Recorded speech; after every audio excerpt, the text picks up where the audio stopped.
Bonjour à tous, on se retrouve pour une nouvelle vidéo afin de terminer le chapitre C8 sur les spectres infrarouges. Donc il fait suite au chapitre sur la nomenclature en chimie organique et là on va utiliser les spectres infrarouges afin de déterminer et d'analyser les molécules. Alors voyons dans un premier temps l'origine d'un spectre infrarouge. Il faut savoir que à l'intérieur d'une molécule, les atomes sont mobiles. Ils ne sont pas toujours immobiles, voire même jamais immobiles, quel que soit l'état, solide, liquide ou gazeux. Ils vibrent autour d'une position d'équilibre. Ces vibrations ne sont pas très intenses, mais malgré tout, elles existent de deux manières différentes, soit de manière longitudinale sous forme d'élongation, c'est-à-dire que les atomes ici en gris et en vert liés par une liaison covalente vont pouvoir se rapprocher et s'éloigner comme si la liaison covalente était un petit ressort entre les deux. Deuxième possibilité, on peut avoir des déformations angulaires où ici les liaisons vont se balancer de gauche à droite, ce qui fait que cet angle-là, entre les deux liaisons gris-vert de gauche et de droite, va être quelque peu modifié.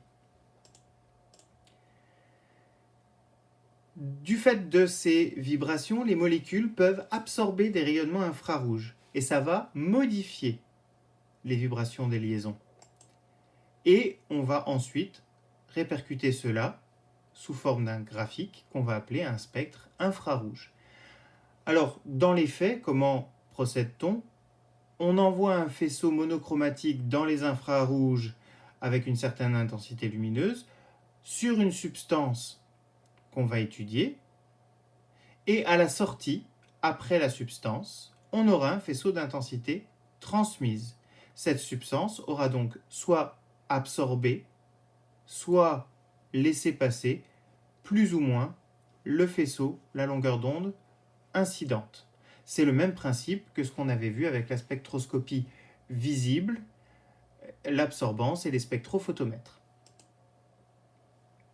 Ainsi, les spectres infrarouges sont utilisés pour identifier les différents types de liaisons présentes dans une molécule, les liaisons carbone-carbone, carbone-hydrogène, carbone-oxygène, ainsi que les groupements fonctionnels comme on l'a vu précédemment, comme par exemple le groupement hydroxyle, OH pour les alcools, le groupement carbonyle, C double liaison O pour les aldéhydes s'il est en fin de chaîne ou pour les cétones s'il est en milieu de chaîne, et le groupement carboxyle, C double liaison O OH pour les acides carboxyliques. À quoi ressemble un spectre infrarouge ? Alors on va avoir, pour représenter un spectre, deux axes, les abscisses et les ordonnées, avec sur l'axe des abscisses ce qu'on appelle le nombre d'ondes, que l'on va noter sigma, c'est la lettre grecque sigma, qui correspond à l'inverse de la longueur d'onde. Donc c'est pas très compliqué, sigma égale 1 sur lambda. La seule chose, c'est que dans le cas des spectres infrarouges, on utilisera la longueur d'onde en centimètres pour des questions de commodité de représentation, et donc on aura le nombre d'ondes en centimètres moins 1. Donc ça, c'est sur l'axe des abscisses. Et sur l'axe des ordonnées, on aura la transmittance, notée grand T, sans unité, mais qui en général est exprimée sous forme d'un pourcentage. La transmittance exprime la proportion de rayonnement qui traverse la cuve sans être absorbée. Ça veut dire qu'une substance qui absorberait complètement la longueur d'onde, la radiation, aurait donc une transmittance nulle. Si elle n'est pas du tout absorbée, il y aurait une transmittance maximale, donc de 100%. En spectroscopie infrarouge, les longueurs d'onde utilisées donc dans le domaine infrarouge, des ondes électromagnétiques, varient entre des longueurs d'onde de 2,5 micromètres à 25 micromètres.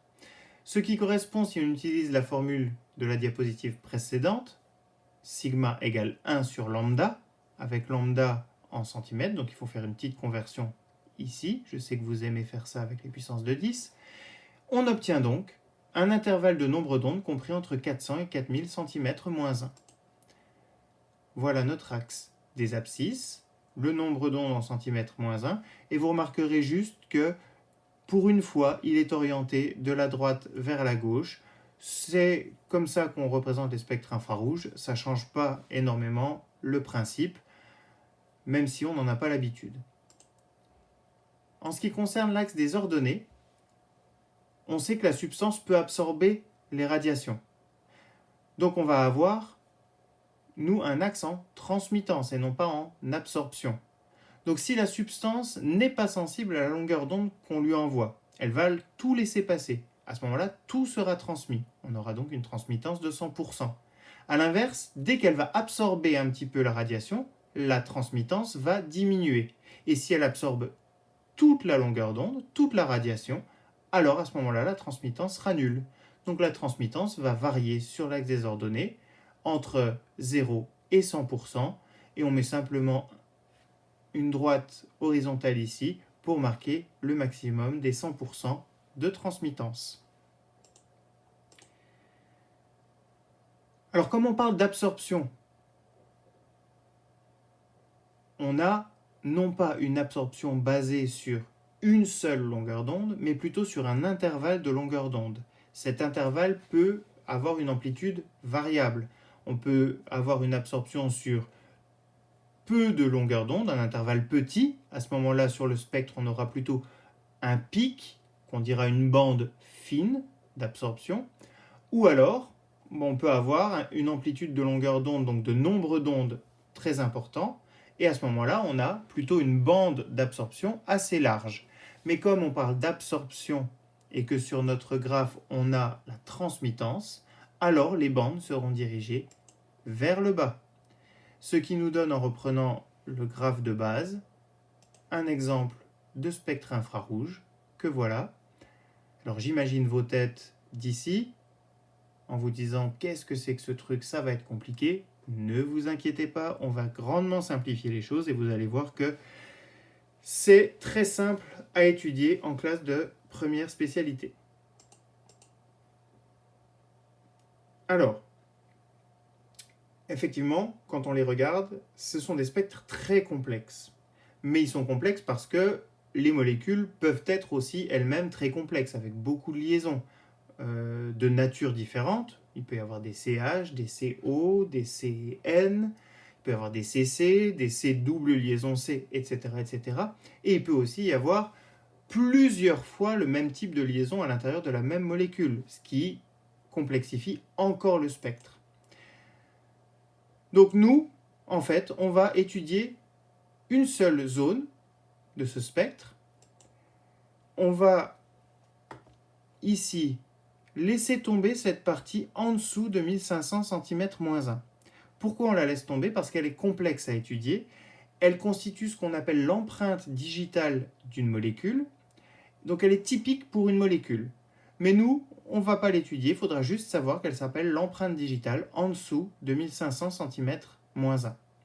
Ça veut donc dire que la partie qu'on va étudier, c'est cette partie-là, entre 1500 cm-1 et 4000 cm-1.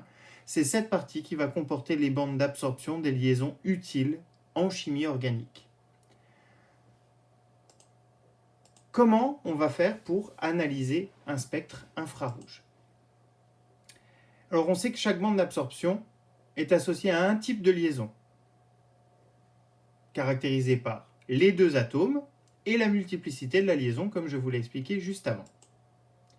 Pour déterminer le type de liaison qui correspond à une bande d'absorption, on relève la position de cette bande sur l'axe des abscisses. Donc on prend l'intervalle de nombre d'ondes sur lequel s'étend cette bande, puis on s'intéresse à son allure, à quoi elle ressemble. Alors sa largeur, est-ce qu'elle est fine, est-ce qu'elle est moyenne, est-ce qu'elle est large? Et à son intensité, est-ce que c'est un pic intense, c'est-à-dire un pic qui va très fort vers le bas, avec une transmittance proche de 0, ou une intensité faible avec un petit pic qui descend pas très bas. Une fois qu'on a repéré tous les pics qui nous intéressent, on utilise une table des absorptions en infrarouge qui vous sera toujours donnée et qui vous donne les liaisons sur la gauche, les nombres d'ondes, donc l'intervalle de nombres d'ondes sur lequel s'étend à peu près la bande correspondant aux liaisons, et l'intensité et la largeur de la bande. Une liaison OH, par exemple, alors libre ou liée, pour l'instant on laisse tomber, une liaison OH aura donc systématiquement, quelle que soit la molécule, une bande forte, fine ou large, entre 3200 cm-1 et 3650 cm-1 si on groupe ces deux lignes-là. Alors travaillons maintenant sur 3 exemples pour que vous voyez un petit peu plus clair dans ce que je suis en train de vous raconter.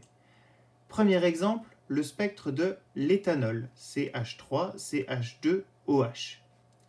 Le voilà, donc en dessous de 1500 cm-1, ici, on laisse tomber toute cette partie-là. On a besoin du tableau de valeurs en infrarouge, et on remarque ici, principalement, ce pic-là, cette bande d'absorption-là, qui est relativement large et intense. Si on regarde les valeurs de cette bande, on est aux alentours de 3200 jusqu'à 3700. Ce qui nous donne bien, ici, une liaison OH avec une bande forte, fine ou large. Ça dépend de liaison hydrogène ou pas liaison hydrogène, mais ça, on en parlera plus tard. On a donc ici bien la confirmation que dans cette molécule, on a la présence d'une liaison OH, caractéristique ici, des alcools. On peut remarquer aussi qu'on a une autre bande ici, aux alentours de 3000, qui correspondrait aux liaisons CH d'un carbone tétraédrique, ici, et des carbones tétraédriques dans cette molécule, on en a deux, celui-ci, le CH3 et le CH2. Ces deux carbones sont tétraédriques et donc font ressortir ici une bande à 3000 cm-1. Prenons le spectre de l'éthanol maintenant, CH3, CHO. Donc CHO, si je développe un petit peu ce morceau de la molécule, on a C, double liaison O, simple liaison H. Je vous laisserai regarder dans le chapitre d'avant, puisque c'est un aldéhyde. Alors encore une fois, on a besoin du tableau de valeurs. En dessous de 1500, on laisse tomber, on ne s'en occupe pas.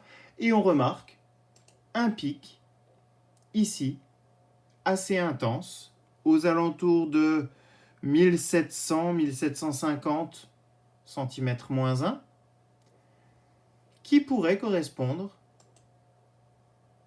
on a bien une bande forte et de largeur moyenne, qui correspond bien à la liaison C double liaison O, typique des aldéhydes ou des cétones. Donc on a bien confirmation de la présence de cette liaison C double liaison O. Et vous remarquerez qu'en termes de carbone tétraédrique, on n'en a qu'un, qui est celui-ci, le C lié aux 3 hydrogènes et au carbone fonctionnel. Et donc, en termes de liaison CH du carbone tétraédrique aux alentours de 3000, on en a, on le voit, mais de manière très faible comparée à la molécule d'éthanol vue précédemment. Et enfin, on va traiter l'acide éthanoïque, CH3C double liaison O, OH. Voici son spectre. On a besoin du tableau de valeurs. En dessous de 1500, on laisse tomber. Et cette fois, on voit qu'on a deux zones qu'on va pouvoir étudier. La première ici en violet. Alors elle ressemble à celle de l'éthanol tout à l'heure, mais cette fois elle a des valeurs plus basses. On commence aux alentours de 2500 et on va jusqu'à 3500.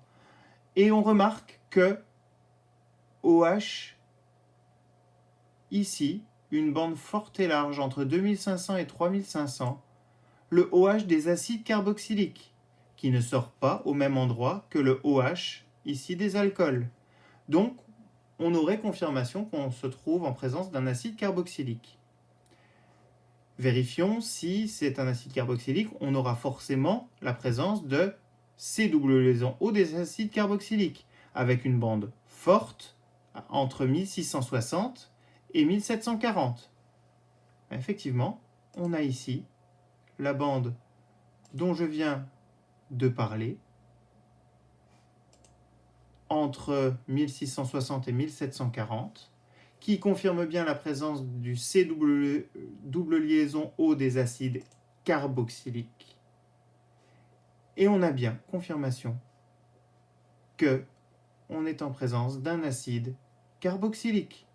Et là, le carbone tétraédrique ne sort, on ne voit pas exactement son pic, qui devrait être encore, comme tout à l'heure, aux alentours de 2800-3000.